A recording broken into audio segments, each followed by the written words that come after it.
Hello friends, जय Hind. Trinetra career institute पर आप सभी का स्वागत है। उम्मीद करता हूं कि आप सभी लोग अच्छे मस्त और स्वस्थ होंगे। हम लोग बात कर रहे थे किंगडम प्रोटिस्टा की। आज हम लोग बात करेंगे किसका, स्लाइम माउंड का, जो कि किंगडम प्रोटिस्टा का सेकेंड लास्ट टॉपिक है। इस किंगडम प्रोटिस्टा में हम लोगों ने क्या क्या पढ़ा था, क्राइसोफाइट, डायनोफ्लैजेलेट और रिप्लूनाइट क्या होता है, इन सब के बारे में हम लोगों ने बात कर लिया था। तो आज इस वीडियो में हम बात करेंगे स्लाइम माउंड क्या होता है और प्रोटोजोअन्स क्या होते हैं। तो इसमें सबसे पहले हम लोग स्लाइम माउल्ड के हैबिटाट की बात करेंगे। तो जो स्लाइम माउल्ड होते हैं ये डिकेइंग ट्विंग्स पर ग्रो करते हैं। ये डिकेइंग ट्विंग्स पर ग्रो करते हैं। इसका मतलब ये हुआ कि जो सड़े हुए लकड़ी के लट्ठे होते हैं इसके ऊपर ये ग्रो करते हैं। इसके अलावा जो लीफ ऑफ प्लांट होता है, इसके अलावा कहा, leaves of plant, lips of plant पर ये क्या करते हैं, ग्रो करते हैं। कौन, स्लाइम माउल्ड। अब हम बात करेंगे इनके स्ट्रक्चर की, यानी स्लाइम माउल्ड का क्या स्ट्रक्चर होता है, स्ट्रक्चर कैसा होता है, हम लोग इसकी बात करेंगे। देखिए, हम लोग किसी भी चीज को पढ़ते हैं तो एक स्टेप में पढ़ते हैं। सबसे पहले हम लोग पढ़ते हैं क्या, हैबिटाट, फिर स्ट्रक्चर, फिर सेल डिटेल, न्यूट्रिशन, रिप्रोडक्शन। ऐसे हम लोग एक स्टेप और एक सीक्वेंस में हम सभी चीजों को पढ़ते हैं। तो ठीक वैसे ही हम स्लाइम माउल्ड को भी पढ़ेंगे। इसमें हम बात करेंगे अब स्ट्रक्चर का। तो जो स्लाइम माउल्ड होते हैं इनका जो सेल वॉल होता है, इनमें जो सेल वॉल होता है ये अब्सेंट होता है। क्या होता है, सेल वॉल अब्सेंट होता है। लेकिन अनफेवरेबल कंडीशन में ये क्या करते हैं, बट ये जो होता है अनफेवरेबल कंडीशन में, ये अनफेवरेबल कंडीशन में, ठीक, यानी अनफेवरेबल कंडीशन में ये एग्रीग्रेट करते हैं। ये क्या करेंगे, ये एग्रीग्रेट करते हैं।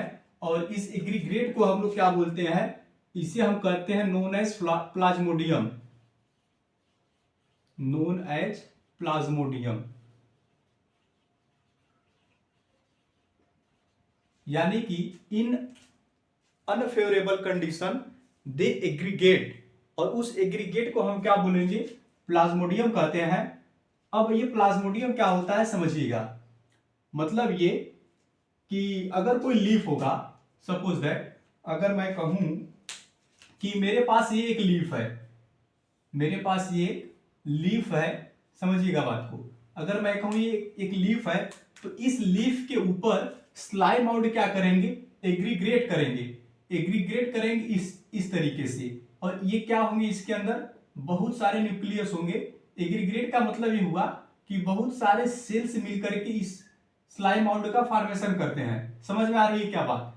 तो ये जो प्लाज्मोडियम है ये लीफ के ऊपर क्या होता है, एग्रीग्रेट होता है, और इसी से अपना क्या करेगा, फूड लेता है। क्लियर हो रही है बात। तो मैं लिखूंगा अब कि प्लाज्मोडियम क्या होता है, समझिए बात को। अगर मैं कहूं कि व्हाट इज प्लाज्मोडियम, तो आप क्या बताएंगे, प्लाज्मोडियम। तो प्लाज्मोडियम क्या होता है, ये एग्रीग्रेट से बनते हैं और इनके अंदर सेल वॉल नहीं पाई जाती है। तो हम क्या लिखेंगे, हम लिखेंगे इस प्लाज्मोडियम में क्या होता है, सेल वॉल अब्सेंट होता है, सेल वॉल अब्सेंट होता है।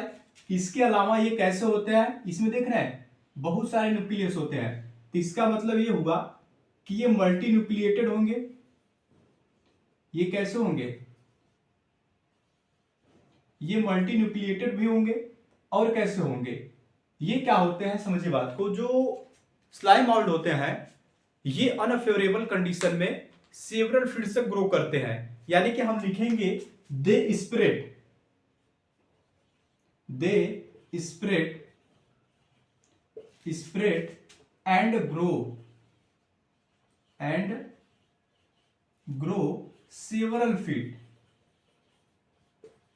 यानी ये कई फीट तक क्या करते हैं, ग्रो करते हैं और लीफ से क्या होंगे, अटैच होते हैं। इसके अलावा ये क्या होते हैं, इसके अलावा ये क्या होते हैं, ये थैलस लाइक स्ट्रक्चर होता है। कौन, ये प्लाज्मोडियम। तो यहां हम लिखेंगे कि ये जो प्लाज्मोडियम होता है ये थैलस लाइक स्ट्रक्चर होता है, ये थैलस लाइक क्या होता है, स्ट्रक्चर होता है, और कैसा होता है, विथआउट वॉल, यानी विथआउट सेल वॉल होता है, ये विथआउट वॉल जो प्लाज्मोडियम होता है ये थैलस लाइक स्ट्रक्चर होता है, और इसमें किसी भी प्रकार की वाल यानी कि सेल वाल की बात करेगा, जो सेल वाल होता है वो नहीं होता है। बातें क्लियर हो रही हैं क्या? यानी कि प्लाज्मोडियम में मैंने आपको बताया कि इसमें सेल वाल एब्सेंट होता है और ये मल्टीन्यूक्लिएटेड होते हैं। They spread and grow several feet, यानी ये कई फीट तक ग्रो करते हैं और अटैच होते हैं। और इसके अलावा जो प्लाज्मोडियम होता है ये थैलस लाइक स्ट्रक्चर होता है जिसमें किसी भी प्रकार का कोई सेल वाल नहीं पाया जाता है। क्या इतनी बातें क्लियर हुई आपका? क्या इतनी बातें क्लियर हुई? अगर हुई हो तो मैं आगे चलूं? ठीक है, चलिए अब हम बात करेंगे किस चीज का, अब हम बात करेंगे इनके लाइफ साइकिल की, कि इनका जो लाइफ साइकिल होता है वो कैसा होता है। समझ रहे हैं बात को? प्लाज्मोडियम जो होता है, जो कि एक प्रोटोजोवंस है, सॉरी प्लाज्मोडियम क्या है, एक प्रोटिस्टा है। अब इसमें हम बात करेंगे किस चीज का, इनका लाइफ साइकिल कैसा होता है। तो मैंने आपको अभी बताया कि जो स्लाइम माउल्ड होते हैं, स्लाइम माउल्ड जो होते हैं, सबसे पहले ये क्या करेंगे, कोई लीफ होगा, लीफ के ऊपर ये क्या करेंगे, लीफ के ऊपर ये प्लाज्मोडियम ग्रो करते हैं। इस तरीके से कई सारे सेल्स ग्रो करके क्या बनाएंगे, प्लाज्मोडियम का फॉर्मेशन करते हैं, और इसमें क्या होगा, बहुत सारे न्यूक्लियस होते हैं, इसलिए हम इसे मल्टी न्यूक्लिएटेड कहते हैं। इसके बाद ये क्या करेगा, ये प्लाज्मोडियम अपने साइज को इनलार्ज करेगा, अपने साइज को क्या करेगा, इनलार्ज करेगा, क्योंकि जैसे जैसे टाइम स्पेंड होगा इनका भी साइज क्या होगा, इंक्रीज करेगा। और इसके नीचे क्या होगा, लीफ भी होगा, इनके नीचे लीफ होगा। चूंकि जो प्लाज्मोडियम होते हैं ये लीफ के ऊपर ही ग्रो करते हैं। डिकेइंग ट्विंग्स का मतलब है कि सड़े गले प्लेस पर होंगे या फिर कहां होंगे, लीव्स ऑफ प्लांट, प्लांट के लीफ पर होंगे। अब समझिए बात को, ये करते क्या है, ये प्लाज्मोडियम रिलीज करते हैं एक एंजाइम। क्या रिलीज करेंगे, तो आप कहेंगे सर ये तो एक एंजाइम रिलीज करेगा। क्या रिलीज करेगा, एक एंजाइम रिलीज करेगा, और इस एंजाइम के हेल्प से ये जो लीफ है प्लांट का ये क्या होगा, स्प्लिट करेगा, और इनसे जो फूड मटेरियल निकलेगा वो कौन लेगा, ये ले लेगा, स्लाइम आउट ले लेगा।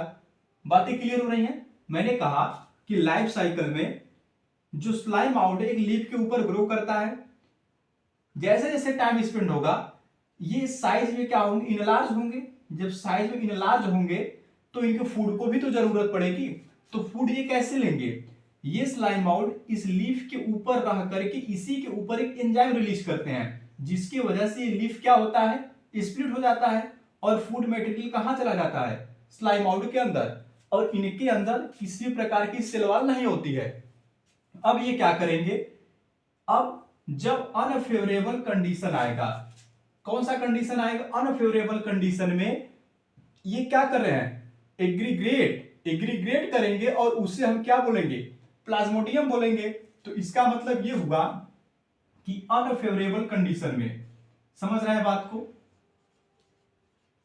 अनफेवरेबल कंडीशन, जब अनफेवरेबल कंडीशन आएगा तो ये क्या करेंगे, एक फ्रूटिंग बॉडी का निर्माण करेंगे, इसी को तो हम प्लाज्मोडियम बोलेंगे।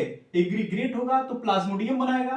अब प्लाज्मोडियम क्या करेगा, अनफेवरेबल कंडीशन में फ्रूटिंग बॉडी बनाएगा। समझ रहे हैं बात को आप? अच्छा, अनफेवरेबल कंडीशन का मतलब क्या है, समझिए बात को, यहां से एंजाइम रिलीज होगा तो स्प्लिट करके फूड सारा ले लेगा, तो एक ऐसा स्टेट आएगा, सॉरी एक ऐसा स्टेप आएगा कि ये क्या होगा, ये लीफ समाप्त हो जाएगा, लीफ का फूड मटेरियल क्या होगा, फिनिश हो जाएगा। तो फूड मटेरियल जब फिनिश हो जाएगा तो उसी को हम क्या बोलेंगे, अनफेवरेबल कंडीशन बोलेंगे। चलिए मैं लिखता हूं कि अनफेवरेबल कंडीशन का मतलब क्या है, कि जो फूड होता है ये फिनिश हो जाता है। क्या होता है, फूड फिनिश हो जाता है। तो अनफेवरेबल कंडीशन में जो प्लाज्मोडियम है, कौन, प्लाज्मोडियम, तो अनफेवरेबल कंडीशन में जो प्लाज्मोडियम है ये क्या बनाएगा, ये बनाएगा फ्रूटिंग बॉडी। तो दे फार्म फ्रूटिंग बॉडी। समझ रहे हैं बात को? ये क्या करेंगे? फ्रूटिंग बॉडी को बनाएंगे। क्लियर हो रही है बातें? यानी अनफेवरेबल कंडीशन में when food finish they form fruiting body. अब ये फ्रूटिंग बॉडी क्या करेंगे? समझिए बात को। मैंने कहा कि ये क्या करते हैं? They spread and grow several feet. यानी कि अब जो फ्रूटिंग बॉडी है ये कई फीट तक क्या करेगा? ग्रो करेगा। हाँ सर बिल्कुल ग्रो तो करेगा। तो चलिए हम इसको ग्रो कराते हैं, समझिएगा बात को। अब क्या होगा? जो ये प्लाज्मोडियम है, कौन है ये? प्लाज्मोडियम। प्लाज्मोडियम क्या करेगा? अच्छा प्लाज्मोडियम मलेरिया वाला नहीं, प्लाज्मोडियम मलेरिया वाला नहीं है, ये दूसरा प्लाज्मोडियम है। और वो जो केस ऑफ मलेरिया होता है वो दूसरा प्लाज्मोडियम होता है। तो अब ये प्लाज्मोडियम क्या करेगा? ये फ्रूटिंग बॉडी को बनाएगा। मतलब ये हुआ कि इस तरीके से ये क्या करेगा? इस तरीके से ये क्या बनाएंगे? फ्रूटिंग बॉडी को बनाएंगे। समझ रहे हैं क्या बात को? इस तरीके से ये क्या बनाएंगे? फ्रूटिंग बॉडी को बनाएंगे।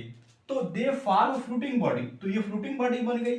अब जो फ्रूटिंग बॉडी है इसके टिप पर, कहां पर? इसके टिप पर स्पोर पाए जाते हैं। क्लियर हुई बात मेरी? इसके टिप पर क्या पाए जाते हैं? स्पोर। यानी कि tip of fruiting body spore present. तो यहां हम लिखेंगे कि tip of fruiting body, tip of fruiting body spore present. यानी कि जो फ्रूटिंग बॉडी है इसके स्पोर पर, सॉरी इसके टिप पर क्या होगा? स्पोर प्रेजेंट होगा। अब ये स्पोर क्या करेंगे? अब यहां पर जो स्पोर है ये क्या करेगा? ये डिसअपियर होगा। किसके साथ? डिस्पर्स करेगा। किसके साथ? एयर करंट के साथ। मींस एयर करंट के साथ ये क्या करेगा? एक प्लेस से दूसरे प्लेस पर चला जाएगा। तो यहां हम क्या लिखेंगे कि disperse, disperse by air current,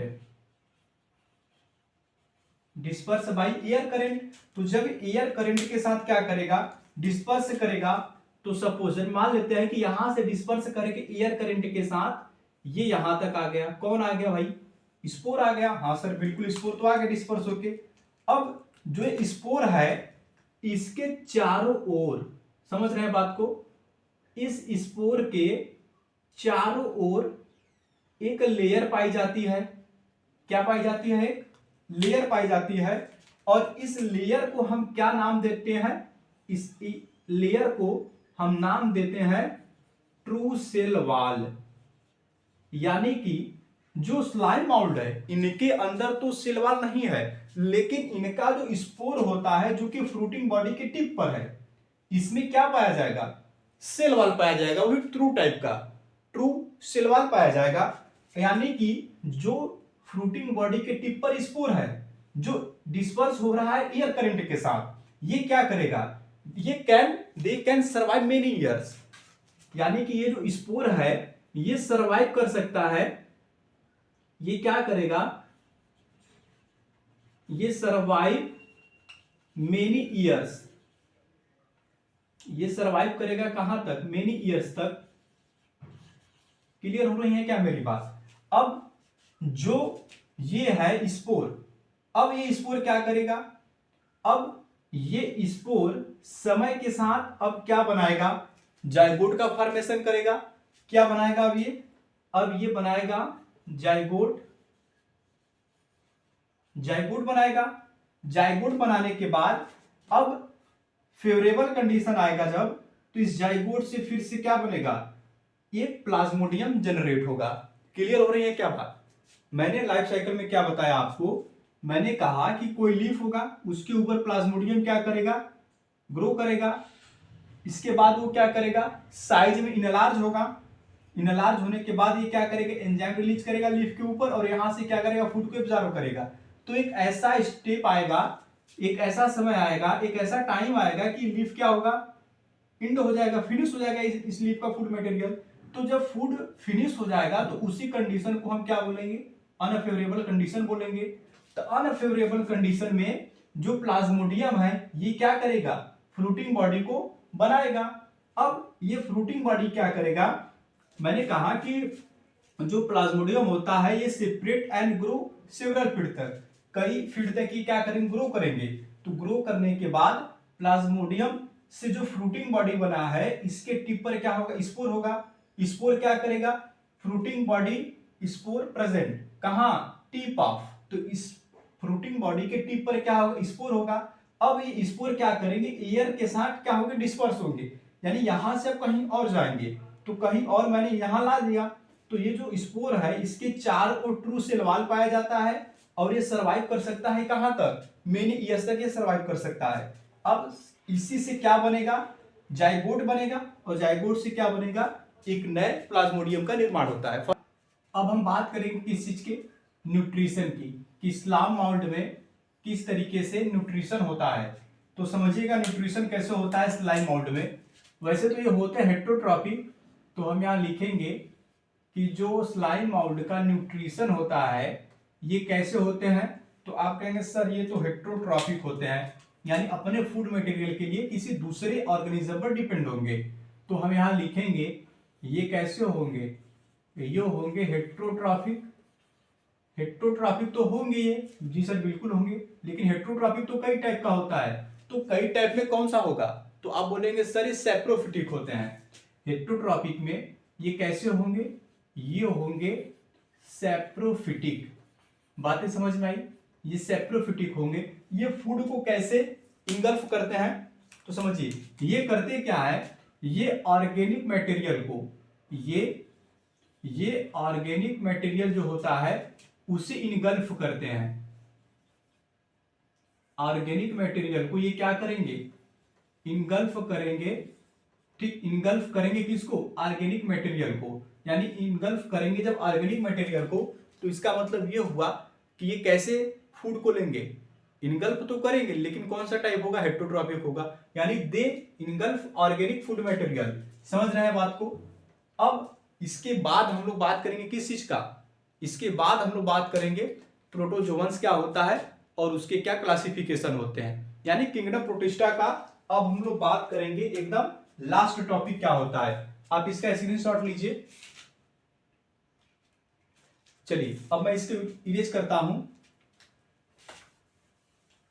अच्छा एक बात और, आप यहां क्या करेंगे, अनफेवरेबल की जगह आप यहां सूटेबल कंडीशन लिख लेंगे तो ज्यादा बेटर होगा। ठीक, सुटेबल कंडीशन दे एग्रीगेट क्या करेंगे, known as plasmodium. Suitable condition में ये एग्रीगेट करेंगे तो उसे हम क्या बोलेंगे, प्लाज्मोडियम। तो अब हम बात करेंगे किस चीज का, प्रोटोजोअन्स का। जो किंगडम प्रोटोजोआ होता है उसके मेंबर को हम क्या बोलते हैं, उसी के मेंबर को हम बोलते हैं प्रोटोजोअन्स। और पोरीफेरा के मेंबर को क्या बोलते हैं, स्पंज। ऐसे जितने भी किंगडम होते हैं सबके मेंबर को हम कुछ ना कुछ निक नेम दे करके बुलाते हैं। जैसे आप लोगों का कोई ना कोई निक नेम होगा। करेंगे किस चीज का, अब हम बात करेंगे प्रोटोजोअन्स का। अब हम बात करने वाले हैं किसका, प्रोटोजोअन्स का। ठीक, यानी कि ये किंगडम प्रोटिस्टा का सबसे लास्ट टॉपिक चल रहा है कि प्रोटोजोअन्स क्या होता है। समझिएगा, इसमें हम सबसे पहले बात करेंगे बेसिक फीचर का, कि जो प्रोटोजोअन्स होते हैं इनका जो बेसिक फीचर होता है, प्रोटोजोअन्स का जो बेसिक फीचर होता है, अब हम उसकी बात करेंगे। तो जो प्रोटोजोअन्स होते हैं ये एनिमल लाइक फीचर रखते हैं। तो सबसे पहले मैं आपको क्या बताऊंगा कि जो प्रोटोजोअन्स होते हैं ये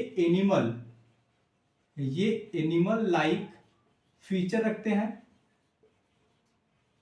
इसका मतलब ये हुआ कि ये कैसे होंगे, हेट्रोट्रॉपिक न्यूट्रिशन वाले होंगे, क्योंकि एनिमल है, एनिमल लाइक फीचर है। तो हेट्रोट्रॉपिक न्यूट्रिशन होगा इनका। बातें क्लियर हो रही है मेरी, हेट्रोट्रॉपिक न्यूट्रिशन होगा। इसके अलावा क्या होगा, वेल डिफाइंड न्यूक्लियस पाया जाएगा। वेल डिफाइंड क्या पाया जाएगा, न्यूक्लियस भी पाया जाएगा। ये एग्जाम्पल क्या होगा इसका, ये कहाँ होंगे, हैबिटाट, ये इनका हैबिटाट क्या होगा, यानी ये होंगे कहाँ, फ्रेश वाटर, ये कहाँ होंगे, फ्रेश वाटर। इसके अलावा कुछ कुछ मैराइन होते हैं, फ्रेश वाटर में पाए जाते हैं, और कुछ कैसे होते हैं, कुछ मैराइन होते हैं। मैंने कहा कि जो प्रोटोजोअन्स होते हैं ये एनिमल लाइक फीचर रखते हैं, जैसे अमीबा हो गया, और कौन हो गया, अंट अमीबा हो गया, जो कि क्या होता है, पैथोजेनिक होता है। तो समझिए बात को, मैंने कहा कि जो प्रोटोजोअन्स होते हैं एनिमल लाइक फीचर है, इसका मतलब हेटेरोट्रॉपिक होगा, वेल डिफाइंड न्यूक्लियस पाया जाएगा, फ्रेश वाटर में रहेगा, इसके अलावा क्या होंगे, कुछ मैराइन होंगे। अब हम बात करेंगे किसका, अब हम बात करेंगे classification of protozoans, classification of protozoans या प्रोटोजोआ, क्लासिफिकेशन ऑफ प्रोटोजोआ की बात करेंगे। समझिए, on the basis of mobility, यानी मूवमेंट के बेस पर, किस बेस पर करेंगे, on the basis of mobility, समझ रहे हैं बात को, यानी इनके मूवमेंट के बेस पर हम इनको क्लासिफाई करते हैं, कितने पार्ट में, 3 पार्ट में। तो इसको हम क्लासिफाई करके कितने पार्ट बनाएंगे, 3। सबसे पहला क्या होता है, सबसे पहला हम क्या लिखेंगे, अमीबॉयड प्रोटोजोअन्स, अमीबॉयड, और दूसरा क्या होता है, फ्लैजिलेट, फ्लैजिलेट होता है, और तीसरा क्या होता है, तीसरा क्या होता है, सिलिएटेड होता है, और चौथा क्या होता है, और चौथा क्या होगा, चौथा होगा स्पोरोजोअन्स, चौथा क्या होगा, स्पोरोजोअन्स होगा। समझ रहे हैं बात को, चौथे नंबर पे कौन आता है, स्पोरोजोअन्स आता है। तो इस तरीके एनसीईआरटी ने क्या किया है, जो प्रोटोजोअन्स होते हैं इसको 4 पार्ट में क्लासिफाई किया है, किस बेस पर, on the basis of mobility के, मूवमेंट के बेस पर। तो सबसे पहला होता है अमीबॉयड, दूसरा क्या होता है फ्लैजिलेट, और तीसरा सिलिएटेड, और चौथा क्या होता है, स्पोरोजोअन्स होता है। तो अब हम बारी बारी से इनके बारे में जानेंगे कि ये होते कैसे हैं और क्या होता है। तो समझिए, सबसे पहले मैं आपको बताऊंगा किसके बारे में, अमीबॉयड के बारे में।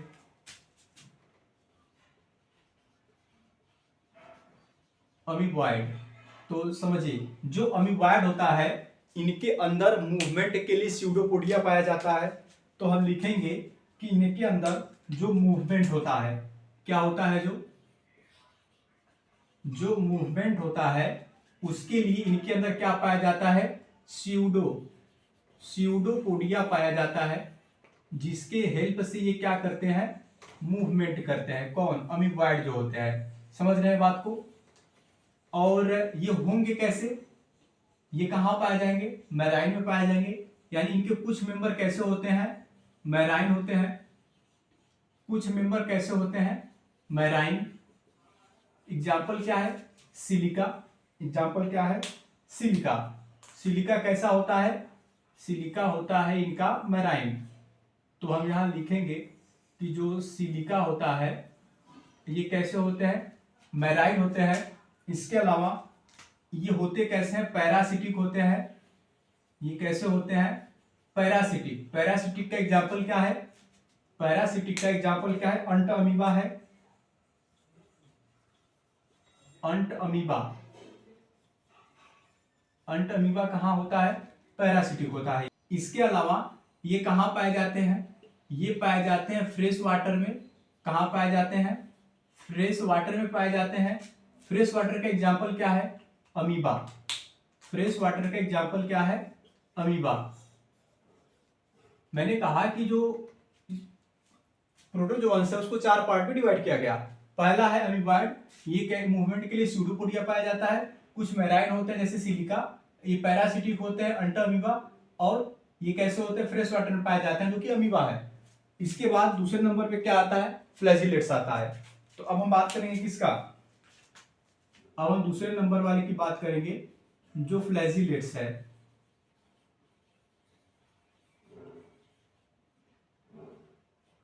इसका एग्जाम्पल क्या है, इसका एग्जाम्पल क्या है, तो आप बताएंगे ट्राइपैनोसोमा। ट्राइपैनोसोमा इसका क्या है, एग्जाम्पल है। ट्राइपैनोसोमा क्या करता है, देखिए इस तरीके से क्या होगा, कोई ट्राइपैनोसोमा होगा, इसमें इस तरीके से फ्लैजेला पाया जाता है, यानी कि इसमें क्या होगा, जो फ्लैजेला है, फ्लैजेला क्या होगा, प्रेजेंट होगा। समझ रहे हैं बात को। इसके अलावा ये कैसे होते हैं, ये होते हैं फ्री लिविंग। ये कैसे होते हैं, ये होते हैं फ्री लिविंग। कैसे होंगे, फ्री लिविंग, ये फ्री लिविंग होते हैं। इसके अलावा कैसे होते हैं, पैथोजेनिक होते हैं। कैसे होंगे, पैथोजेनिक होते हैं। कौन, जो फ्लैजिलेट्स प्रोटोजोआ होते हैं, ये होंगे पैथोजेनिक।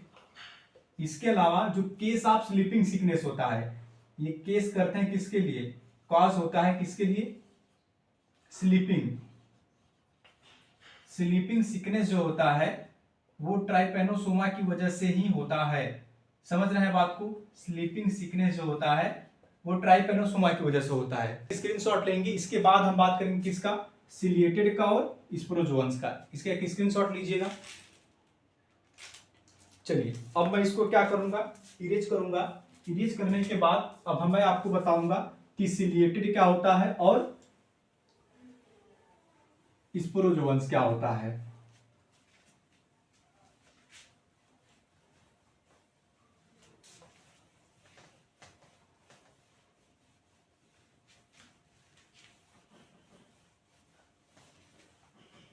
चलिए अब हम बात करने वाले हैं सिलिएटेड की, जो सिलिएट्स होते हैं।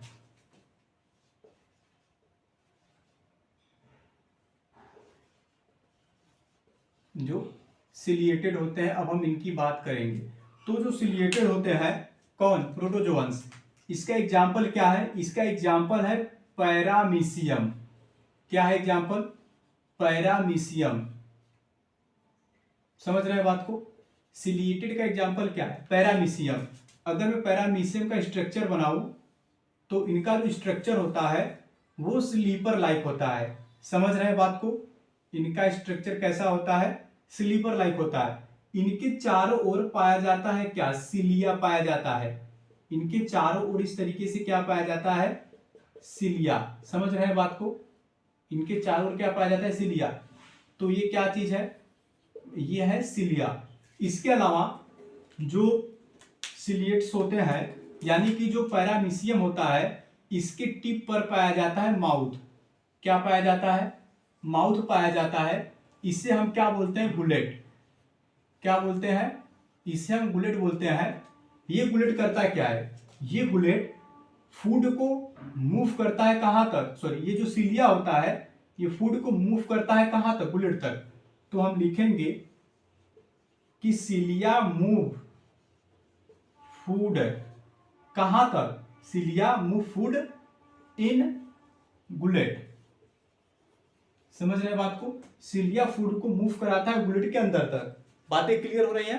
अब चौथे नंबर पे हम किस चीज की बात करेंगे, जो स्पोरोजोअन्स होते हैं। अब हम चौथे नंबर पे बात करेंगे स्पोरोजोअन्स का। समझ रहे हैं बात। चौथे नंबर पे हम किसकी बात, तो स्पोरोजोअन्स क्या करते हैं, इनमें जो लोकोमोटरी आर्गन होता है वो एब्सेंट होता है। तो लिखेंगे हम लोग लोकोमोटरी, जो लोकोमोटरी आर्गन होता है, लोकोमोटरी आर्गन इनमें क्या होता है, एब्सेंट होता है। समझ रहे हैं बात को। यानी इनमें मूवमेंट के लिए अलग से कोई आर्गन या कोई सिलिया फ्लैजेला नहीं पाया जाता है। और ये होते कैसे हैं, ये पैरासिटिक होते हैं। ये पैरासिटिक होते हैं। इसके अलावा ये किस चीज का काज करते हैं, प्लाज्मोडियम। समझ रहे हैं बात को। ये वाला प्लाज्मोडियम क्या करेगा, अच्छा ये होता है एक जीनस, होता है ना जीनस और स्पीशीज, तो जीनस वाला जीनस है। अब इसके अलावा ये वाला प्लाज्मोडियम क्या करेगा, केस ऑफ मलेरिया, ये काज क्या करेगा, मलेरिया। समझ रहे हैं बात को।